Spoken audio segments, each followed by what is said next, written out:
chat. Al final se les va a dar lectura. Sí les encargo, por favor, de que pongan el nombre de la persona a quien le quieran eh, preguntar para hacer esto más ágil. Bueno, continuamos con la ponencia Sensibilización sobre la adquisición temprana de una primera lengua en el niño sordo. Ah, nos acompaña con este trabajo Mónica Flores Recendis. Sí, claro. Gracias, Mónica. Comparto mi pantalla.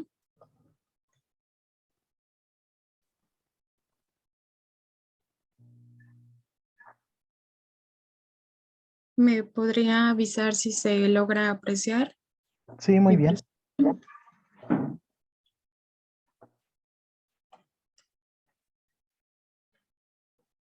Bueno, inicio mi presentación agradeciendo primero que nada a la Universidad Autónoma de Chihuahua por permitirme participar el día de hoy.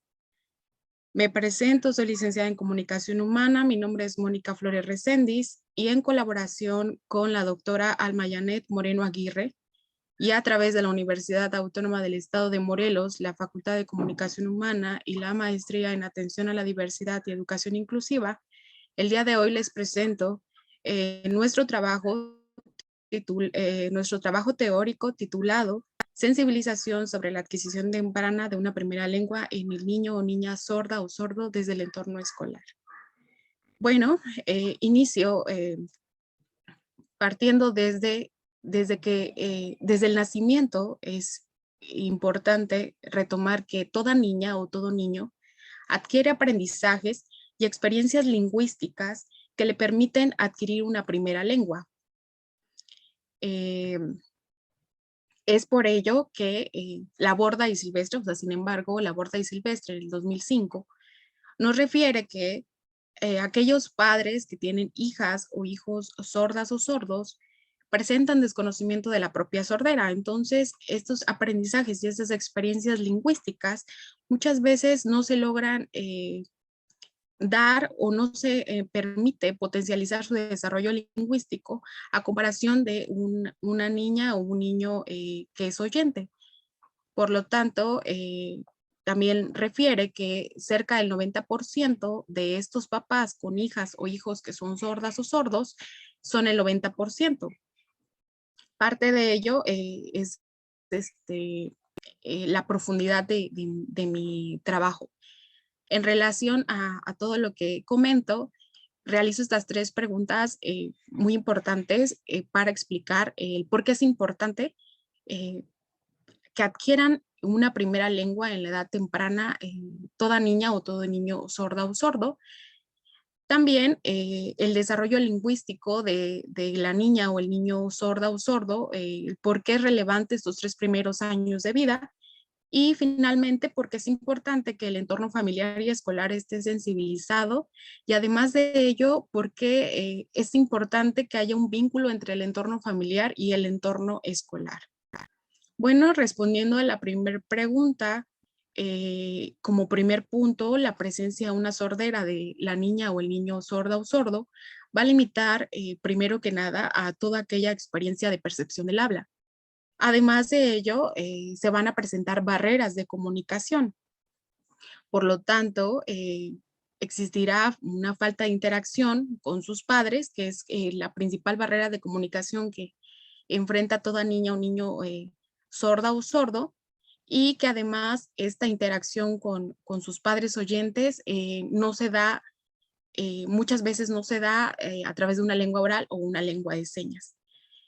Entonces, al presentarse pocas interacciones, va a existir un fracaso comunicativo. Además de ello, las respuestas, la sensibilidad y la interacción con los padres y con su entorno se verá comprometido, además de otros aprendizajes que le van a ayudar en su desarrollo. ¿Y por qué es importante el desarrollo lingüístico de toda niña o niño sordo o sorda en estos primeros 3 años de vida? Cárdenas, en el 2019, nos va a referir que toda niña o niño que presenta una limitación auditiva cuando es menor a los 3 años, resulta crucial para su desarrollo que logre acceder a una lengua natural, es decir, una lengua que esté accesible a todos sus sentidos. En este caso, para toda niña o niño sorda o sordo, es la lengua de señas. Es decir, que adquiera una primera lengua va a permitir no únicamente que se comunique con su entorno, sino también, y algo muy importante y crucial en estos 3 primeros años de vida, es que se desarrolle cognitivamente. Como respuesta a la última pregunta que realicé, el desarrollo del lenguaje está estrechamente relacionado con la interacción comunicativa que tanto la niña o el niño sorda o sordo va a mantener desde su primer contexto, que es el familiar. Posteriormente, un contexto escolar y un contexto social. ¿Y por qué refiero el primer contexto familiar? Porque es el primer contacto que tiene el niño al estar en su hogar. Principalmente es importante retomar que todo padre o madre oyente dentro de su núcleo familiar es importante sensibilizarlo y también informarlo sobre esta primera adquisición y sobre la importancia que tiene que adquiera una primera lengua en estas edades tempranas. Además de ello, el contexto escolar va a cumplir un papel muy importante debido a que las orientaciones o la sensibilización que pueda tener el profesional de la educación, el maestro o el docente que esté frente a grupo, va a repercutir mucho sobre la sensibilización que pueda tener ante un padre de familia o incluso ante su alumno o su alumna sorda o sordo. Es por ello que es importante vincular tanto el contexto familiar como el contexto escolar, debido a que entre ambos promuevan el desarrollo de habilidades comunicativas para que así toda niña o todo niño o sorda o sordo adquiera una primera lengua, ya sea una lengua oral o una lengua de señas. No dejando de lado que el desarrollo individual de toda niña o niño es importante, además del contexto social en el que se va a desenvolver. Principalmente sensibilizar al contexto familiar, pero también al contexto escolar, al personal que esté encargado de toda educación del niño. Y además de ello, al contexto social, que es muy importante, en donde todas y todos pues participamos para atender y para sensibilizar a esta parte de la población. Además de ello, muy importante desarrollar programas de intervención temprana para sensibilizar a los padres oyentes con hijas o hijos sordos sobre la adquisición temprana de una primera lengua. Es una tarea muy relevante y necesaria en diferentes contextos, como es el de salud y el educativo. Es importante mencionar que el contexto de salud, debido a que es el primer contacto que tienen los padres al hacer la intervención temprana sobre que acudan a atender a su hijo, es el primer contacto con profesionales que tienen y que además, no dejando de lado que el contexto de salud es el más sensibilizado sobre esta parte de que se ha intervenido de manera temprana. Sin embargo, esta vinculación, es importante hacer esta vinculación entre también el área de salud y el área educativa, para que así se logre informar y sensibilizar de manera oportuna sobre el desarrollo del lenguaje y además de las esferas que van a repercutir al adquirir una primera lengua en estas edades tempranas. Es decir, las esferas del desarrollo que va a repercutir es el desarrollo lingüístico primeramente, después el desarrollo social, el desarrollo escolar y finalmente un desarrollo profesional si así se desea.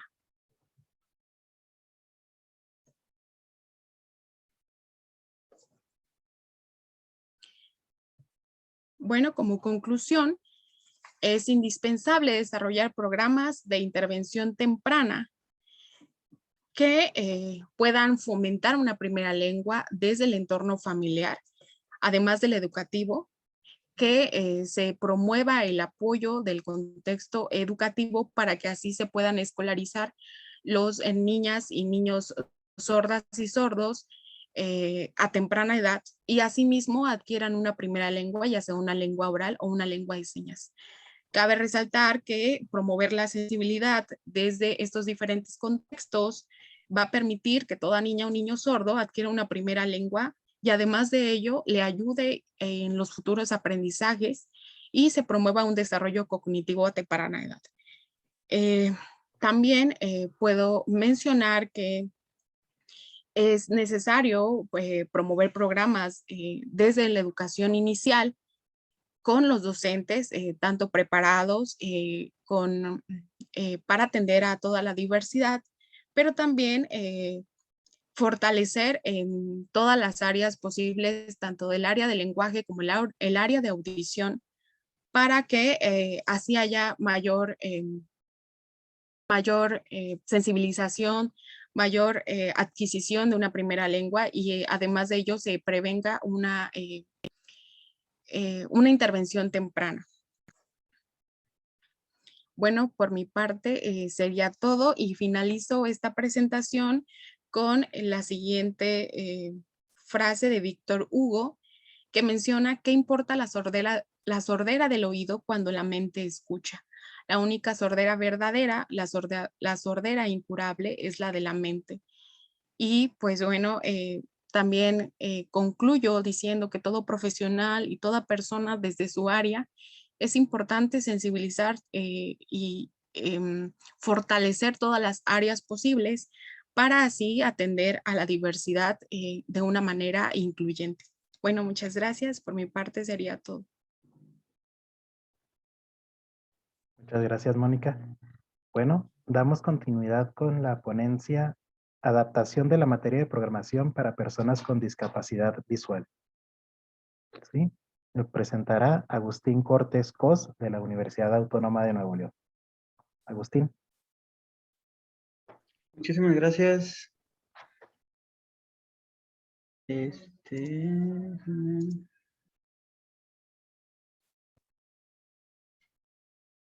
Ok.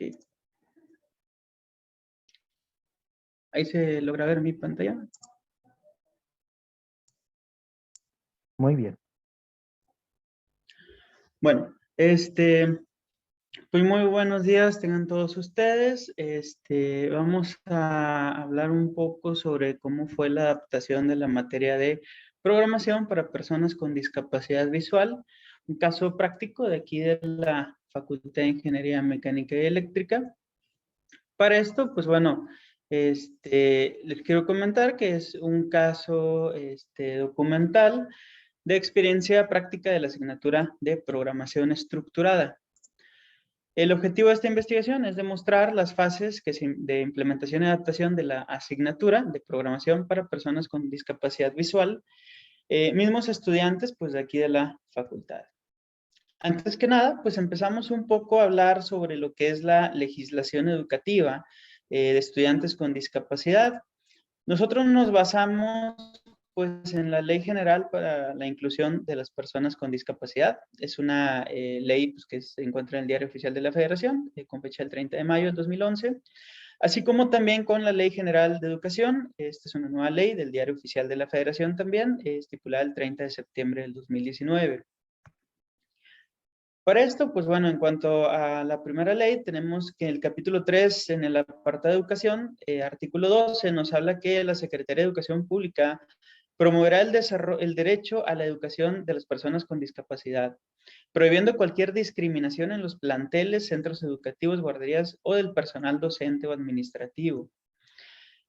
También nos menciona algunas definiciones que es muy importante que nosotros conozcamos. Primeramente, pues nos menciona ahí discapacidad, que es la consecuencia de la presencia de una deficiencia o limitación en una persona. Discapacidad física, pues es la secuela o malformación que deriva de una afectación en el sistema neuromuscular o a nivel central o periférico, dando como resultado pues alteraciones en el control del movimiento o postura.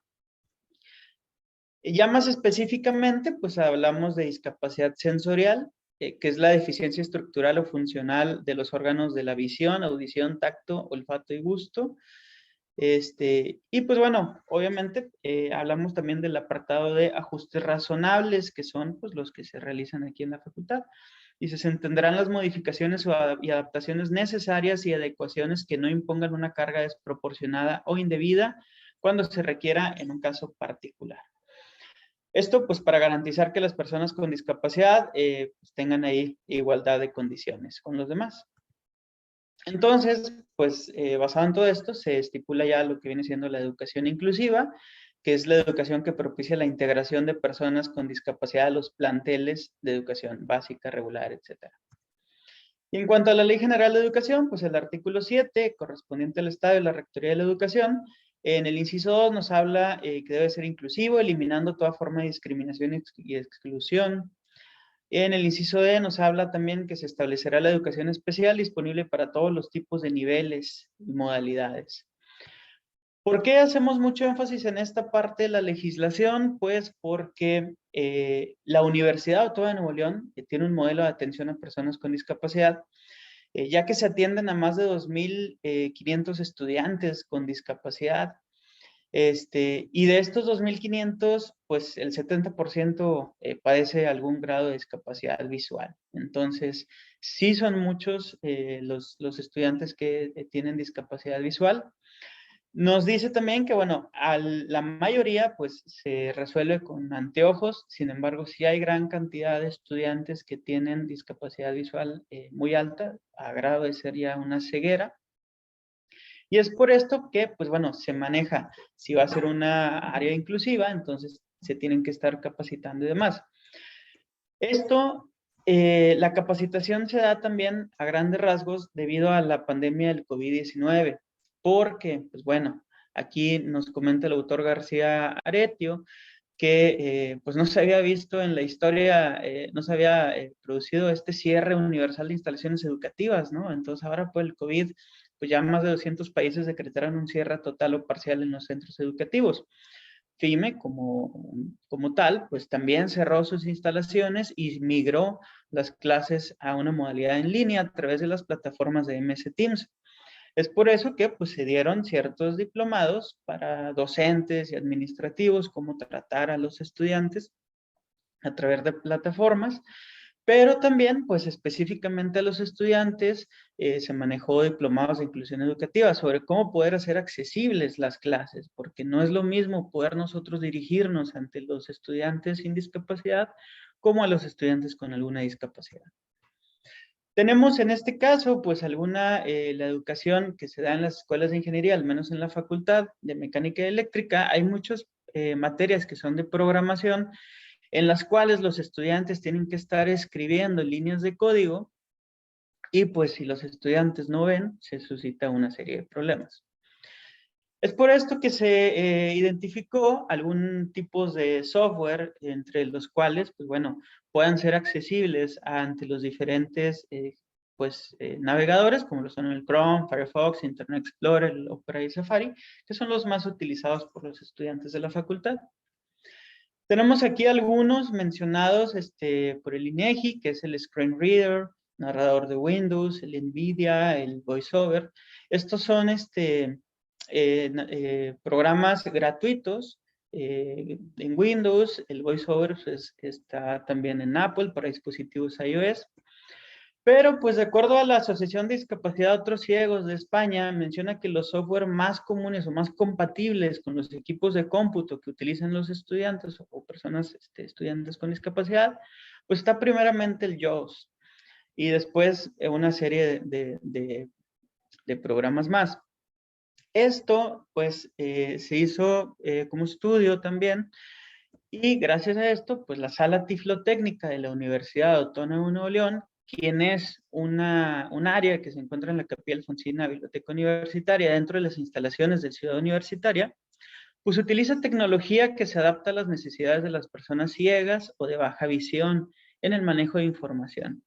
Entonces, la Sala Tiflotécnica pone diferente material tecnológico a disponibilidad de los estudiantes. Cuenta con equipos de cómputo ya con el software de JAWS instalado, ¿sí? Entre ellos, bueno, más software. Y es por eso que se realiza las diferentes actividades. Para las materias de programación, primero se da un encuadre a los estudiantes en los cuales se les explica que hay ciertos equipos de cómputo que ya cuentan con este software instalado. En el caso ahorita de que ya se volvió una modalidad híbrida, entonces se invita a ciertas personas que deseen usar estos equipos de cómputo a utilizarlos. Si no, pues bueno, se les da las diferentes opciones de adaptación de la materia, ¿verdad? Y se les instala los programas JAWS en los equipos de cómputo que ellos tengan. En este caso, los estudiantes con discapacidad. Se trabaja ya más personalizadamente con los estudiantes y pues se hace la evaluación. En este caso, pues bueno, estos son algunos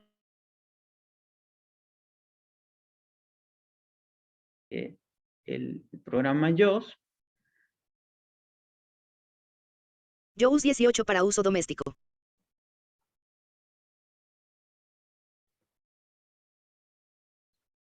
No sé si se alcanza. C. Diagonal inversa users diagonal inversa hélice diagonal inversa. En blanco. 1 diagonal asterisco programa que crear. Imprime y busca un dato dentro de una matriz asterisco diagonal. No sé si se alcanzó ahí a escuchar.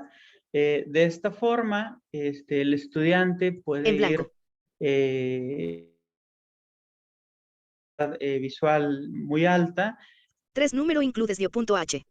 Podrán ellos estar trabajando con este programa 4 número include windows.h. que le va a ir leyendo las líneas de código. De esta forma, los estudiantes 5. 6 diagonal diagonal variables globales. pueden ir leyendo cuáles son los 5. escritos e inclusive Printf. pueden ir 5 printf. escribiendo Enter. e ir Aviso. ellos Sandra Alemán Blanco ha abandonado la reunión. JAWS aviso. escuchando lo que Salir de se JAWS está diálogo. mencionando. ¿Sí? Diagonal asterisco programa que crear. Imprime y busca un dato dentro de una matriz asterisco. Bueno, por mi parte sería todo. Muchísimas gracias. Muchas gracias, Agustín. Muy interesante. Bueno, damos comienzo a la siguiente ponencia. Efectos de la intermitencia en la rehabilitación de niños con autismo durante y después de la pandemia de COVID-19. Es presentada por la maestra Claudia Anaí Estrada, ¿sí? Del Instituto José David. Adelante, Claudia. Muchas gracias. Voy a compartir la pantalla. Muy bien. Bueno, pues primero que nada, soy alumna del Instituto José David, del IJ de Educación Superior. Estoy estudiando la carrera de Comunicación Humana. Entonces, este ha sido un tema en base a mi tesis, que como mencionaban, pues son los efectos de la intermitencia en la rehabilitación de niños con autismo durante la pandemia del COVID-19. Quiero empezar con esta imagen donde vemos pues niños, ¿no? Vemos unos niños, vemos cubrebocas, vemos tristezas, vemos angustia, vemos un encerramiento, que es lo que hemos vivido durante estos pues casi ya 3 años de la pandemia. Durante la pandemia pues hemos podido presentar ansiedad, hemos podido presentar angustia, preocupación, estrés, depresión, desesperación, problemas económicos. Esto en base a una persona regular. Yo como una persona regular pude presentar todos estos conceptos durante la pandemia debido a que nuestra rutina diaria cambió, debido a que a lo mejor muchos padres de familia perdieron trabajos, preocupación de saber qué estaba pasando, cómo íbamos a solucionar esto. Todo esto se presentó. Entonces, imagínense, si una persona regular lo presentó, ¿qué pasa con nuestros niños con algún diagnóstico, ya sea trastorno del espectro autista o algún otro diagnóstico presente? Entonces, uno de nuestros objetivos principales pues era investigar, ¿no? Poder investigar cómo llevaron ellos la pandemia, cómo fue que presentaron esta situación y pues uno de los objetivos es dar a conocer los cambios conductuales, el retroceso de las habilidades comunicativas y sociales de los pacientes durante y después del aislamiento por COVID-19. Cabe aclarar que sabemos que la pandemia aún no ha terminado, pero ya hemos podido tener algunos estudios o algunos resultados debido a esta pandemia. Quiero empezar dando rápidamente qué es el trastorno del espectro autista. Entonces, ¿qué es? Pues son deficiencias persistentes en lo que es la comunicación. Muchas de las personas con autismo presentan dificultades en la comprensión, en la estructuración, en el diálogo. Otra de las cosas es la interacción social. Muchas de las personas con autismo presentan problemas al momento de relacionarse con alguien más, presentan dificultad al momento de sentir a lo mejor una empatía, el identificar las emociones de los demás, diferentes cosas que esto les puede provocar una dificultad. También pues, presentan patrones de comportamiento restringidos y repetitivos. Y ustedes se preguntarán, pues, ¿cuál es la relación del TEA o del trastorno del espectro autista con la pandemia?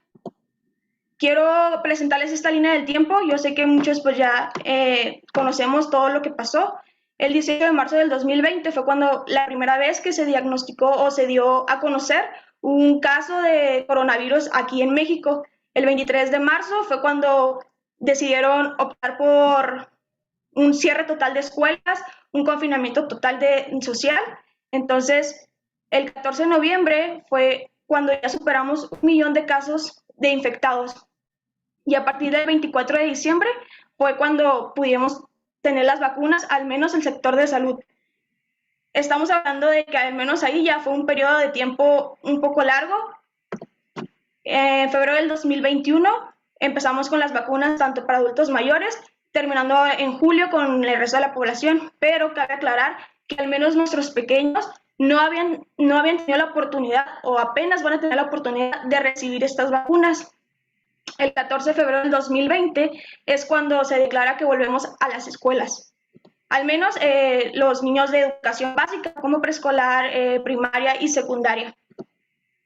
Quiero presentarles estas cifras que son de acuerdo a los estudios de Alexandro Escudero Naón, quien nos dice que en México la pandemia por COVID-19 afectó a casi 40.7 millones de personas, de las cuales 37.7 millones son estudiantes, 2 millones de docentes y 999.835 personas que realizan actividades no docentes que conforman al sistema educativo nacional.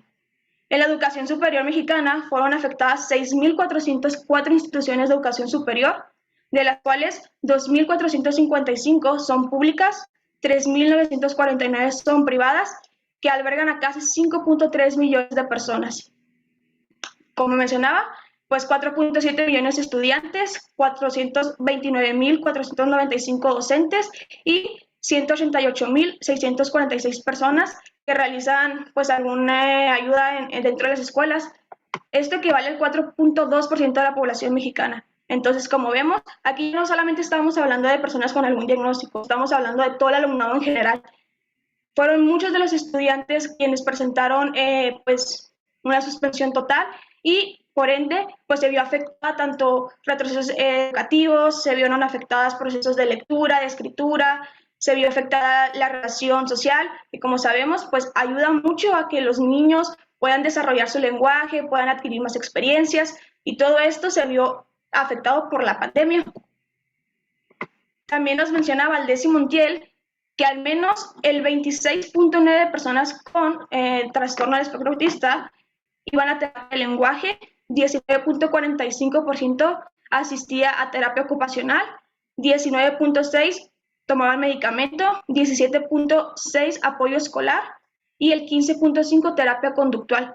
Entonces, si nos enfocamos también en este aspecto, pues muchas de estas cosas que son un equipo multidisciplinario nos ayudan a que nuestros pequeños puedan mejorar en el ámbito educativo, puedan progresar, puedan adquirir todos estos conocimientos o habilidades. Entonces, dado a la pandemia, pues muchos de ellos suspendieron todo esto, dando pues como afectación que el ámbito educativo también se viera afectado. Y aquí nos preguntaríamos, ¿realmente presentaron cambios o realmente se vio afectada a la población? Pues sí. Al menos el 72.1% de padres de familia de niños con TEA informaron que existieron cambios en el comportamiento de sus hijos. Por otra parte, el 67.9% de padres de niños regulares comentaron que muchos de sus hijos no presentaron al menos cambios significativos. No quiere decir que no presentaron cambios, tal vez no fueron tan graves como se vieron con niños con algún trastorno. Muchos de nuestros niños presentaron ansiedad, el 41.7% presentó ansiedad, el 16.7% irritabilidad, el 11.1% una obsesión y el 2.8% impulsividad. Es importante aclarar esto, remarcar esto, dado a que a pesar de que se siguió las escuelas de modo online, pues muchos de nuestros niños también se vieron afectados en este aspecto, ya que no contaban con un equipo de computadora, teléfono, tablet, conexión a internet, y todavía le agregamos todo este proceso que tuvieron ansiedad, impulsividad, irritabilidad, pues claro que el ámbito educativo se vio muy afectado. También nos mencionan que un 40.8% de las personas con TEA muestra mayor nivel de dificultad para dormir, un 49.4% reporta mayor nivel de dificultad para concentrarse, un 30.2% manifiestan que ha habido un poco más de dificultad con la alimentación y las familias manifiestan que el nivel de irritabilidad se incrementó en un 64.9%. Entonces, es muy importante ver esta cantidad de personas o ver esta cantidad de afectación que tuvieron, porque ahora que regresamos a las escuelas y todo, pues queremos exigirles a nuestros pequeños muchas cosas y no tomamos en cuenta lo que pasó durante la pandemia, no tomamos en cuenta cómo tomaron ellos pues este proceso, y es como queremos que ellos vuelvan a retomar su nivel académico, pero también pues hay que tomar en cuenta este proceso. Como mencionaba, en el ámbito educativo no todo es siempre malo, sino que también en los estudios se vio que muchos de nuestros niños también se vieron beneficiados, ya que pues la tecnología se les facilitó más, estaban en un lugar cómodo como sus hogares, estaban en un lugar en el que a lo mejor no tenían que socializar tanto. También muchos de los profesores dieron herramientas para que ellos se sintieran cómodos. Se utilizaron muchas de las aplicaciones como Classroom, Zoom, Meet, cosas así, donde se les dejaban actividades dinámicas para que ellos también, como se pudieran desestresar, entraran en este pues ámbito educativo online. Al menos en nuestro campo de estudio, que es en el Instituto José David, muchos de nuestros pacientes, donde se vieron más afectados, o que al menos maestros, terapeutas y padres de familia nos reportaron, es que se vieron afectados la flexibilidad. Como sabemos, muchos de los niños con trastorno del espectro autista, esta parte la tienen como muy marcada. Entonces, imagínense de repente suspenderles todo, cambiarles la rutina, cambiarles todo lo que ellos estaban acostumbrados a decirle, estar encerrados en casa durante tanto tiempo, pues claro que les causó una inflexibilidad grande. Se vieron también afectados los retrocesos de las habilidades comunicativas. Muchos de nuestros pacientes que a lo mejor asistían a una escuela y regresaron ahora sí a terapia, hemos visto que la estructuración, la articulación, la comprensión se vio afectada debido a esto, ¿no? El hecho de que no se acudieran 5 días a la escuela y de modo online no se asistieran a lo mejor 2, 3, pues claro que eso afectó también. Hubo una disminución en la intención comunicativa, una irritabilidad, como lo mencionaba, hubo pérdida en las habilidades básicas, como la atención a su nombre, el contacto visual, el estar sentados, cosas que hacen que los niños dentro del nivel educativo puedan estar mejor o puedan adquirir estas habilidades. Entonces, si esto se vio afectado, por ende, el ámbito educativo también se vio afectado. Presentaron problemas de sueño. Entonces, les digo, todo esto enfoca a que los niños pudieran tener pues un mejor, no sé, un mejor desarrollo educativo. Entonces, yo al menos busco dar a conocer esto para que también tomemos en cuenta que esta nueva normalidad que seguimos viviendo, pues todavía a nuestros niños también es más difícil para ellos. Entonces, si nosotros como adultos nos es difícil adaptarnos, para ellos también ha sido demasiado. Y agregándole estos aspectos, pues ha sido más.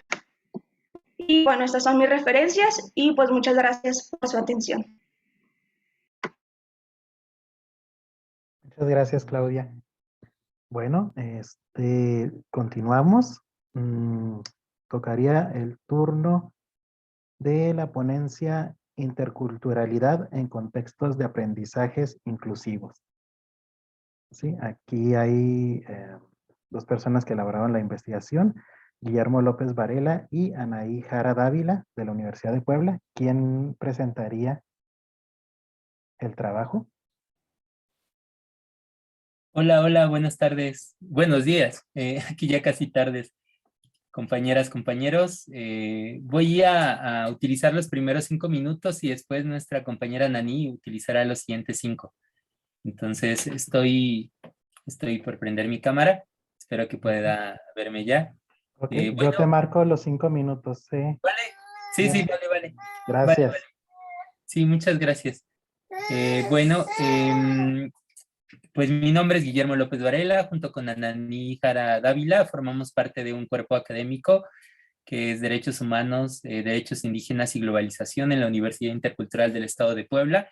Y esto que vamos a presentarles es una de las líneas de investigación que tiene que ver con la elaboración de herramientas de enseñanza-aprendizaje para atender a los hablantes de las lenguas originarias del Estado de Puebla, en la región sur del Estado de Puebla, en particular para la cultura Inguigua y Nahua del municipio de Tlacotepec de Benito Juárez, ¿no? Entonces voy a compartir pantalla para poder mostrarles un poquito de la información de nuestra ponencia.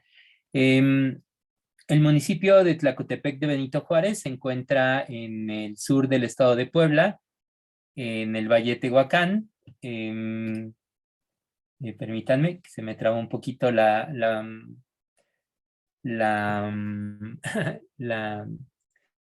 PowerPoint, ¿no?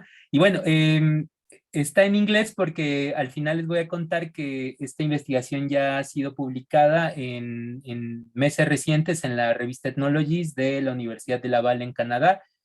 Y bueno, entonces son extractos de esa investigación los que estamos compartiendo aquí.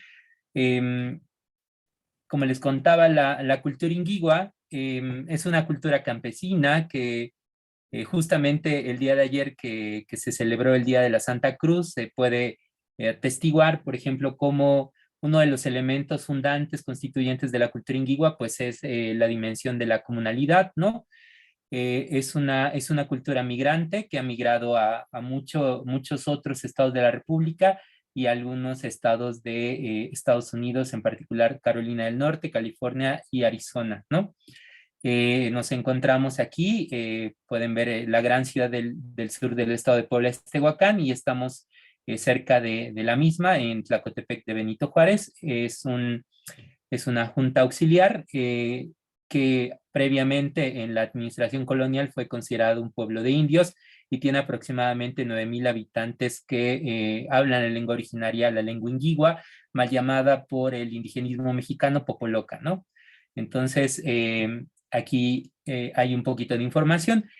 También ahorita, recientemente, en la Semana de Vinculación Comunitaria que tuvimos, la última, que es una herramienta de inclusión también educativa dentro del programa y la currícula, el plan educativo de las universidades interculturales, justamente los estudiantes se han encargado de hacer algunas primeras campañas de investigación arqueológica y bueno, estas imágenes tienen que ver con la interpelación al hecho de que habitamos regiones con un poblamiento desde hace miles de años que interactúa con la presencia y la actualidad de las complejidades, las dinámicas socioculturales de los pueblos que habitan esta región de nuestro país, ¿no? Aquí vemos Tehuacán Viejo, Nachián y Teteles de Santo Nombre, que son los sitios arqueológicos muy cercanos a la unidad académica de Tlacotepec, donde su servidor y Anani trabajamos. Bueno, como les comentaba, es una cultura campesina. Por las investigaciones de los arqueólogos y antropólogos, sabemos que estamos en la cuna del maíz, en la cuna de la domesticación del maíz, y como les comentaba, un elemento aglutinante, la experiencia social comunitaria y de la cual abreva la Universidad Intercultural, es la experiencia de la organización comunitaria, ¿no? Esta me la voy a pasar. Y bueno, aprovecho mucho esta ponencia agradeciendo a los organizadores, ¿no? Y sobre todo por el contexto en el que se da, ¿no? Que ustedes sabrán que se discute, debate en torno a la reforma curricular en la educación básica y media superior. Y bueno, nosotros justamente nos situamos como ese eslabón, ¿no? Que de alguna forma desde hace varias décadas ya ha comenzado a criticar, ¿no? El papel del individuo en el centro de un proyecto educativo, ¿no? Nosotros sabemos bien que desde el esfuerzo, desde los años 70 de Floriberto Díaz o Jaime Martínez Luna, ha habido pues grandes elaboraciones teóricas metodológicas que algunos grandes pedagogos mexicanos ahora parecen desconocer, pero que han puesto, digamos, en la mesa desde hace ya varias décadas la importancia de la comunalidad y de la comunidad en el centro de todo proyecto educativo. Entonces, en ese sentido, esta estrategia que queremos presentarle ha tenido que ver con redimir, digamos, la escritura jeroglífica de la cultura inguigua, ¿no? Que está siendo siempre, digamos, dejada, digamos, de lado por los grandes proyectos educativos, ¿no? Que parten de la alfabetización a través del alfabeto latino desde el siglo XVI. Y entonces lo que nos propusimos en el último semestre fue la elaboración de un códice mesoamericano, pero desde la actualidad de la vida comunitaria, estudiantil, universitaria de nuestros compañeros estudiantes de la Universidad Intercultural, ¿no? Entonces, esta imagen tiene que ver con apelar a los elementos de la comunalidad que para nosotras y nosotros son importantísimos para debatir la relación entre interculturalidad e inclusión, de acuerdo a Floriberto Díaz, ¿no? Por ejemplo, ustedes saben que esta flor de la comunalidad se constituye del trabajo que uno da por sus semejantes, el trabajo venerable que se llama tequillol, ¿no? En el ámbito náhuatl, por ejemplo, el territorio que se concibe como una madre, ¿no? A la cual, digamos, nos relacionamos desde una forma simbiótica, horizontal, ¿no? Y intrínseca, digamos, a la vida comunitaria, social y cultural. Es decir, que no existe por afuera de las relaciones sociales fundantes de la experiencia cotidiana.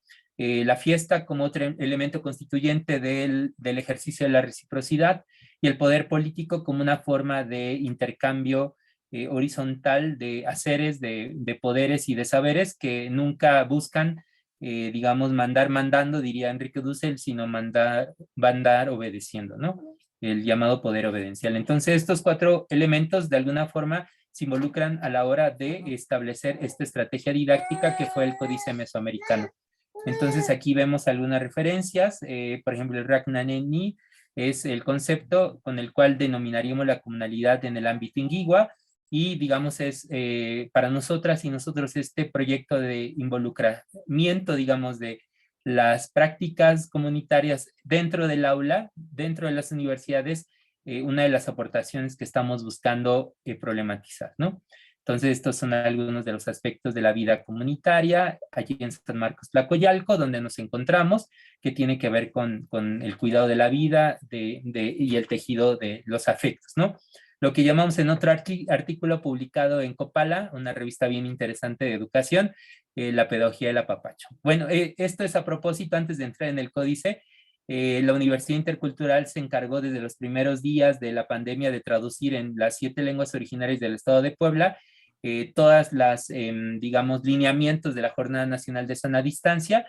Y en ese tenor, en esa corriente, digamos, es que nuestro cuerpo académico se vino preocupando por imaginar estrategias docentes de enseñanza-aprendizaje para problematizar los contenidos curriculares de nuestras materias, ¿no? Vamos a pasar un poquito eso.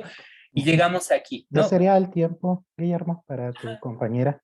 Sí, Ananí, si estás por aquí, ahora tocaría hablar propiamente del ejercicio del códice. Adelante, compañera.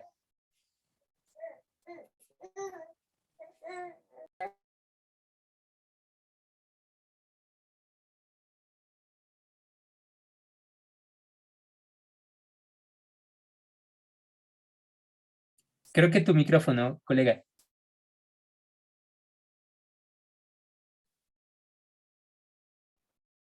Sí. Si Anaí tiene problemas y tú puedes seguir, Guillermo. Ananí, ¿te suena? ¿Puedes hablar para ver si te escuchamos y no continúa? Sí, aparece como el micrófono apagado. Ahí debería de escucharse. No, Ananí, pude leer tus labios, pero no. Bueno, si quieres le doy, estamos aquí al tiempo de las preguntas. Bueno, entonces, como una estrategia de enseñanza-aprendizaje dentro de la teoría, de la materia de teoría de la traducción, nos preocupamos por problematizar que la mayor parte de documentos con los cuales estamos enseñando este aspecto, digamos, de esta línea temática que tiene que ver con los aspectos lingüísticos de la formación en lengua y cultura de estos estudiantes que pueden ver en esta fotografía, nos dimos cuenta que no había referentes a la escritura mesoamericana, ¿no? Es decir, a la forma en la que los, digamos, antecesores de los actuales habitantes de la región sociocultural lingüística escribían, ¿no? Entonces, lo que quisimos con nuestros estudiantes es que poco a poco fueran problematizando el origen de la lengua, del lenguaje en la región, a través de problematizar, por ejemplo, su vida universitaria dentro del claustro y dentro de la región, ¿no? Entonces, ellos en el lenguaje ideográfico, fonográfico y lexicográfico de los códices mesoamericanos transcribieron, digamos, la experiencia que vivieron en pandemia y en los meses previos, ¿no? De su devenir histórico como estudiantes de lengua y cultura, ¿no? Por ejemplo, en esta lámina, en esta foja, ¿no? Ellos retrataron una visita al sitio arqueológico de Natsián, donde pudieron por primera vez como colectivo atestiguar los grandes referentes arqueológicos de sus abuelitos y abuelitas, ¿no? La casa de los abuelos, ¿no? Propiamente, ¿no? En esta otra lámina pudieron describir, digamos, el conjunto de líneas curriculares que existen en la licenciatura en Lengua y Cultura y en la Universidad Intercultural del Estado de Puebla. Y lo interesante fue que la forma en la que quisieron transmitirlo fue a través del elemento sagrado de la cultura ingigua y de las culturas mesoamericanas, que es propiamente el maíz, ¿no? En este otro caso, apelando al origen étnico, sociocultural de estudiantes de una comunidad cercana, Santa María la Alta, que tenía que ver con el trabajo de la palma, ¿no? Que aquí podemos ver entreteje una estudiante que hiciera esta foja, perdón, a Dalí. Y vemos, por ejemplo, este antiguo símbolo que implica la vírgula de la palabra, involucrando, digamos, la cadena de la vida a través de la palabra, ¿no? Y bueno, en este caso elaboraron una propia forma de escribir los años, es decir, de abordar el calendario mesoamericano a través de, digamos, una forma de escribir, ¿no? Que no es propiamente la de los códices, sino una que actualizaron a partir de su conocimiento de los ciclos lunares, la relación con el ciclo agrícola y nuevamente la apelación a los maíces, ¿no?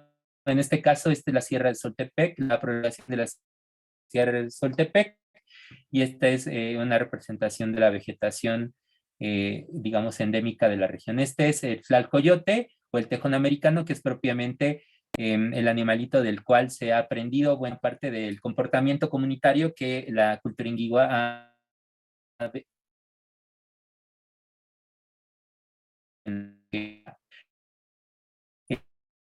las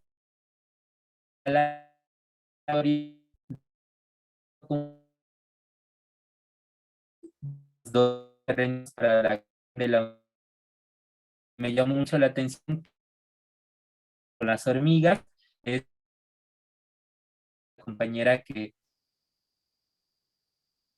una gran temática de la inclusión intercultural lingüística es el aprendizaje que para las vidas animales múltiples que viven en territorios que animales se aprenden la colaboración.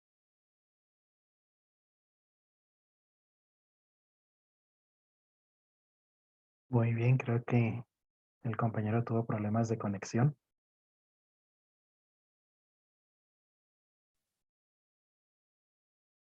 Sí. Bueno, no sé si haya alcanzado a llegar Héctor Armando Villanueva Aguirre con la que nos trae la ponencia Asperger en la ingeniería. ¿Alcanzó a llegar Héctor?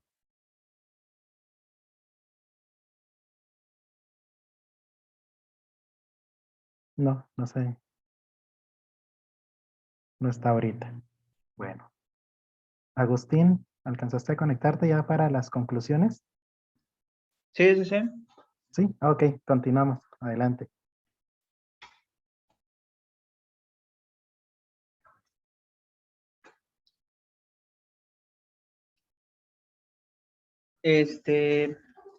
Bueno, como les comentaba, solamente la parte del programa JAWS. Es un software que se instala en las computadoras. Bueno, aquí la Universidad Autónoma de Nuevo León lo instala gratuitamente para los estudiantes que solamente traen sus equipos de cómputo. Y pues bueno, es solamente un software que trabaja por medio del teclado. Los estudiantes van escribiendo. Una vez que terminan bueno, se va, como pudieron ver en el ejemplo, se va escuchando por letra, y una vez que se termina la línea y da en Enter, lee toda la palabra completa, ¿no? Entonces, no es por comandos de voz. Sí hay diferentes programas para comandos de voz, como pues se pueden mencionar el VoiceOver o demás. Sin embargo, los más que se pudieron adaptar de mejor forma para los equipos de cómputo, con Windows o demás, es el JAWS, que solamente es por teclado, ¿sí? Entonces, pues ese sería como conclusión el hecho de que se identificó como mejor software para poderlo utilizar con los estudiantes, puesto que es ya de los más básicos, gratuitos, y que están a disposición de los estudiantes o docentes también. Gracias, Agustín. Guillermo, para las conclusiones. Sí, ya mero terminabas, yo creo, ¿no? Si gustas continuar. Sí, una disculpa que me quedé sin conexión. Sí, estaba compartiéndoles estas láminas del códice que elaboramos como colectivo. Solo sería como un minutito terminar con unas palabras, ¿no? Pues sí, plantearles que esta estrategia docente que elaboramos dentro de la licenciatura en Lengua y Cultura nos permitió de alguna forma comenzar a problematizar las otras formas de comprender la lengua y el lenguaje en la región, que pueden permitir que hablantes de lenguas originarias participen también de otras formas de comprender estos programas y currículas, ¿no? Que abordan, por ejemplo, en este caso concreto, la traducción, el involucramiento de las lenguas originarias dentro de los grandes programas, ¿no? Por ejemplo, esta lámina me parece muy provocadora porque además de que este colectivo, que cada colectivo escolar hace una lámina, involucró la escritura jeroglífica mesoamericana, pero también involucrando, digamos, casi que como una especie de involución histórica, los emoticones, ¿no? Y esta bandera de China como cubrebocas para denominar la pandemia y el inicio de la Jornada Nacional de Sana Distancia con un emblema de digamos, de los anuncios asiagos dentro de Mesoamérica, que es el tecolote, ¿no? En la región Inguíhuatl se sigue contando que cuando ciertas aves trinan, cantan, es porque algo pasará para bien o para mal, pero entonces hay todas estas dimensiones que siguen existiendo y que es importante involucrar en los proyectos educativos, ¿no? Las diversas culturas que habitan las regiones, que permiten, digamos, trastocar las currículas y seguramente fortalecer programas académicos más adecuados y pertinentes para las distintas necesidades educativas de las regiones en México, ¿no? Entonces, eso quería aportar finalmente. Muchas gracias. Gracias, Guillermo. Bueno, tenemos gracias a todos por estar aquí, ¿verdad? Igual a la maestra Ilse Torres por esta gran tarea para hacernos llegar más la información, divulgarla. Tenemos una pregunta, es para la primera ponencia, para Brenda Denis. Mencionan, ¿de qué manera los niños conceptualizan el vocabulario técnico de las lecturas que les plantean? Gracias, y gracias también por la pregunta. Bueno, justamente una parte importante de nuestro proyecto de intervención es ver a la lectura como un derecho. Entonces, más que ver la parte como técnica o la alfabetización y la lectura como una estrategia meramente educativa, la vemos como el fomento a la lectura, como la lectura viva, pues. El Programa Nacional de Salas de Lectura piensa en la lectura como un derecho fundamental. Entonces, un libro álbum, por ejemplo, y es lo que hablaba un poco en la presentación, que es una estrategia didáctica inclusiva porque se puede mediar, no se requiere estos elementos técnicos, pues, para identificar palabra por palabra, sino que se media, juega un papel fundamental el significado que la niña o el niño le vaya a dar al contenido, ¿no? A un libro. Por ejemplo, el libro que vamos a utilizar es Eloísa y los bichos de Jairo Buitrago. Es un libro donde la niña va a una ciudad, se muda a una ciudad nueva y ella se siente como un bicho raro. La ciudad está habitado por bichos. Entonces, el juego de palabras, los símbolos y las experiencias vividas de las niñas y los niños van a codificar justamente un elemento muy significativo que es el significado de las palabras. Entonces, el fomento a la lectura justamente tiene que ver con esta intención, ¿no? La intencionalidad que hace referencia a la experiencia didáctica como tal, justamente no tiene que ver con un vocabulario técnico.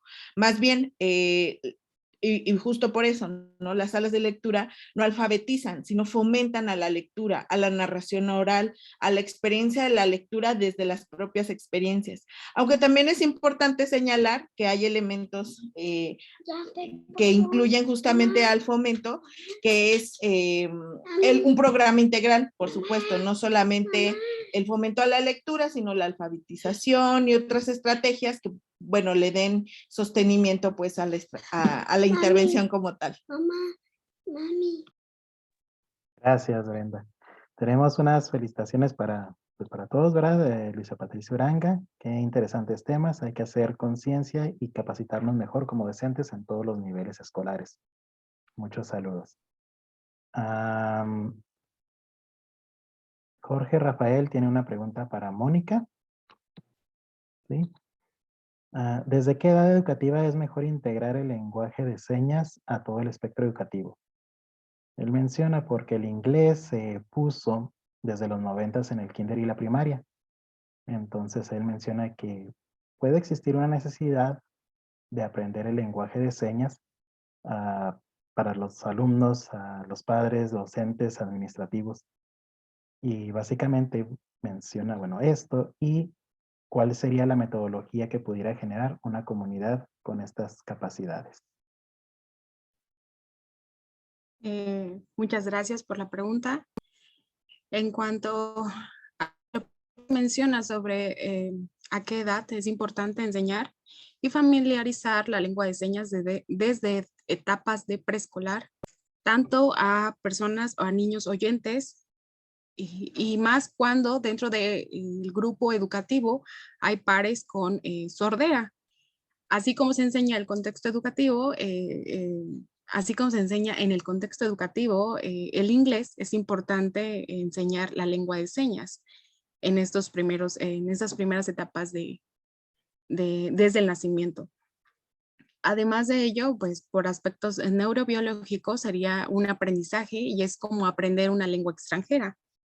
Además, pues dentro del centro escolar, tanto el personal, desde administrativos como docentes, es fomentar una visión de manejar una cultura más inclusiva.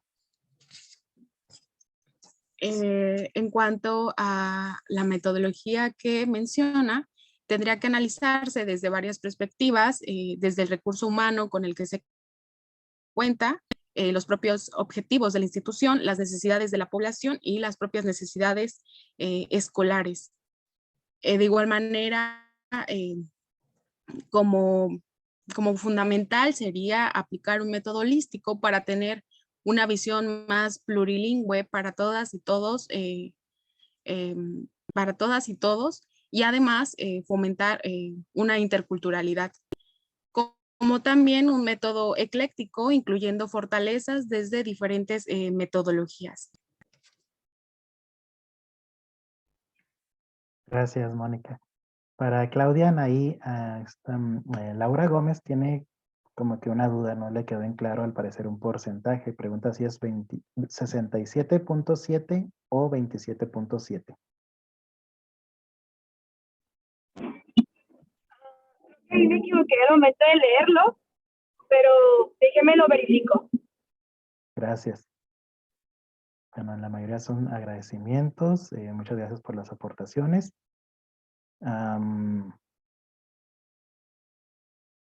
Bueno, Y un comentario, sí, para la primer ponente, para Brenda Denise.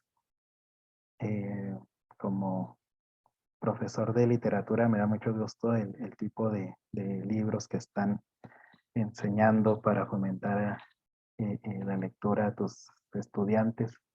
Brenda, sí, felicidades porque este tipo de libros acercan, sí, ponen la semillita, ¿verdad? Para que se genere la curiosidad, para lograr el hábito de la lectura, no irse por los clásicos u otro tipo de lecturas que más que atraer, alejan. Felicidades por ello, Brenda. Bueno, ¿alguien más que quisiera alguna pregunta? ¿Realizar alguna pregunta a los ponentes?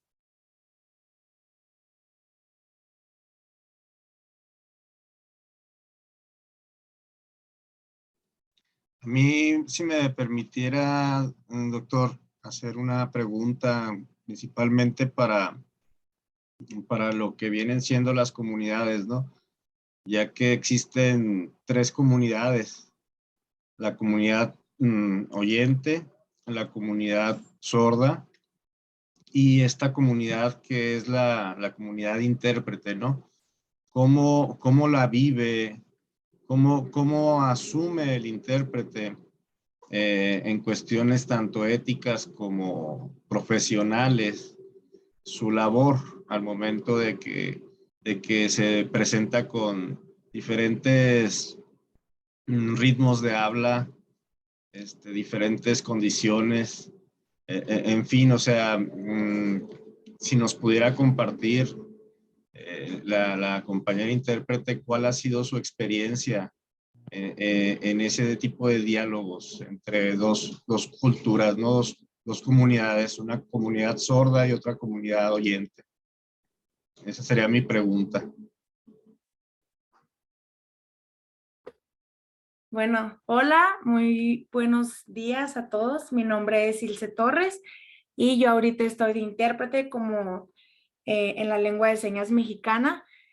Pues la pregunta, o respondiendo a su pregunta, la verdad es una parte muy difícil porque totalmente, como lo menciona, las personas sordas tienen una cultura totalmente diferente a la de los oyentes.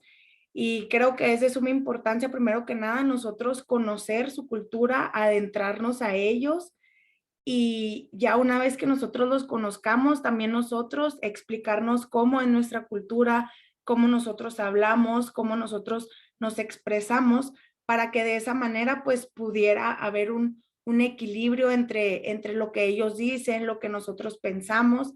La verdad pues es difícil, es complicado en cuestión, como lo comenta, de ritmos, de señas, de incluso cómo ellos hablan, porque así como nosotros tenemos nuestros modismos o como yo lo digo de una manera y usted lo dice de otra, las personas sordas pues es lo mismo, cada uno lo expresa de diferente manera, tienen sus modismos, entonces pues sí es una parte muy difícil, pero creo que la convivencia con las personas sordas o la convivencia dentro de esta cultura te da el conocimiento y las herramientas o las habilidades para poder, eh, para poder interpretar toda la diversidad pues, de temas, de palabras que tenemos que decir o modificar como ellos lo dicen.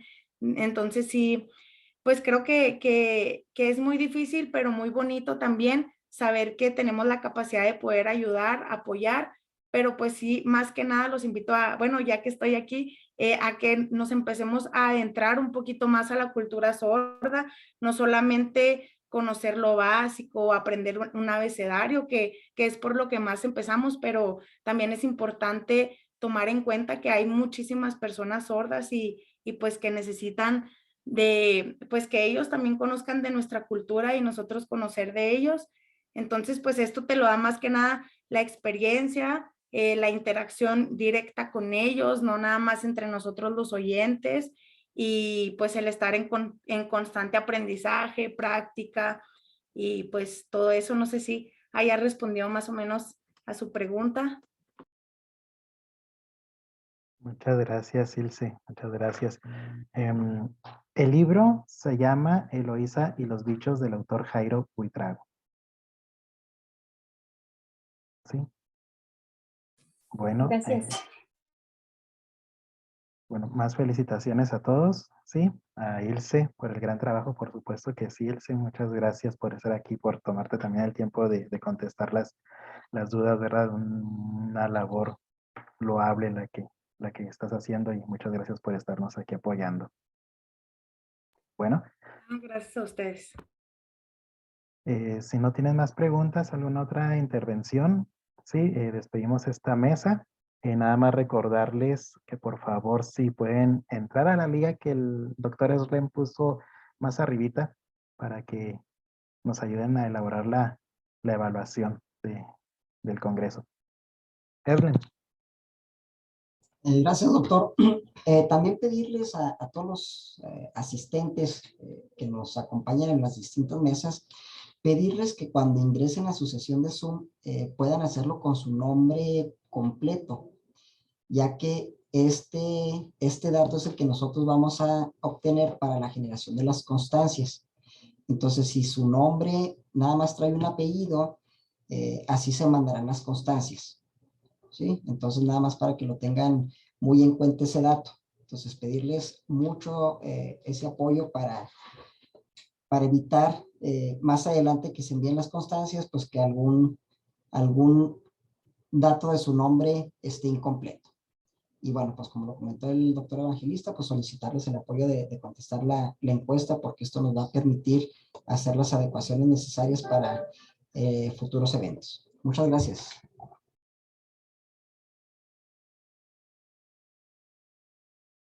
Bueno, pues cerramos la mesa. Sí, los invitamos a lo que sigue. Un gusto. Hasta luego.